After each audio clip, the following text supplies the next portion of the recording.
আমার বেডরুম নিয়ে আমি যা সমস্যায় পড়েছি কি আর বলবো। এই রুমটা নিয়ে আমার একদম অবস্থা টাইট। দেখো এই যে রুমগুলো আছে, এই রুমটা ওই রুমটা, ওই টাইলসগুলো না প্রচুর গ্লেজ, ওগুলো বেশি পরিষ্কারই করতে হয়নি, একবার ধোয়াতেই ওগুলো একদম চকচক করছে, মানে গ্লেজ দিচ্ছে। আর এই রুমের টাইলসটা না কালারটা খুব সুন্দর, নেভি ব্লু আমার সবসময় ভালো লাগে টাইলস। আমি চেয়েছিলাম একটু কালো কিংবা নেভি ব্লুর মধ্যে, তো সেই জন্যই এই কালারের টাইলসটা আর কি আনা।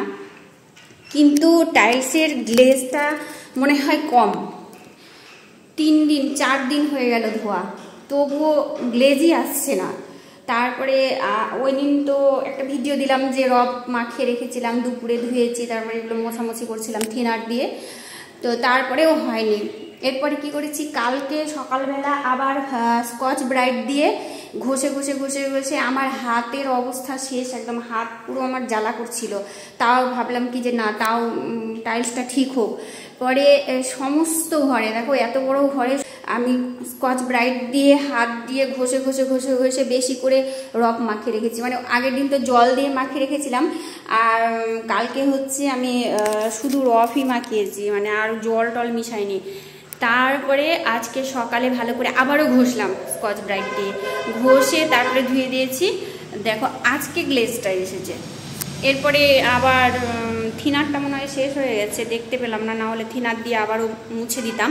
তো যাই হোক, থিনার কিংবা কেরোসিন কিছু পেলে মানে কিনে আনতে বলবো আবার, তারপরে আবারও মুছে দিব, তাহলে গ্লেজটা আরেকটু বাড়বে। এখন মোটামুটি ভালোই গ্লেজ এসেছে। এই যে ব্যাক ক্যামেরায় না অত ভালো কালারটা আসছে না, ওই জন্য ফ্রন্টেই করছি আর কি। তো এখন ভালোই গ্লেজটা এসেছে। যে দরজায় যে রং করছে দাদারা, আজকে কমপ্লিট হয়ে যাওয়ার কথা ছিল, কিন্তু আজকেও আসেনি, তো সেই কারণে ওই কাজটা আবার বন্ধ হয়ে গেল। তো কালকে এলে দরজাটা সেট করে দিলে, কালকে খাটটাও সেট করিয়ে নিব দাদাদের কাছে। তারপরে কালকে কী বার যেন, মঙ্গলবার, মঙ্গলে উষা বুদ্ধে পা, যথা ইচ্ছা তথা যা, খনার বচন।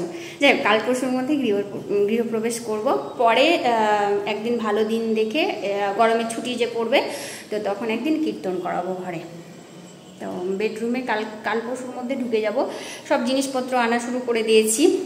তো এই আর কি বাবা, ঘর বানানো না সেই পরিশ্রম, প্রচুর পরিশ্রম, মানে কি বলবো। আমার তো প্রায় 2.5 মাস থেকে সেই কষ্ট যাচ্ছে, মারাত্মক কষ্ট যাচ্ছে। কি বলবো, নিজের বেডরুম না থাকলে যা হয় আর কি, খুব কষ্ট গেল। যাই হোক, কিছু পেতে গেলে তো কিছু ছাড়তে হয়, এটাই ভেবে কষ্ট সহ্য করলাম এতদিন।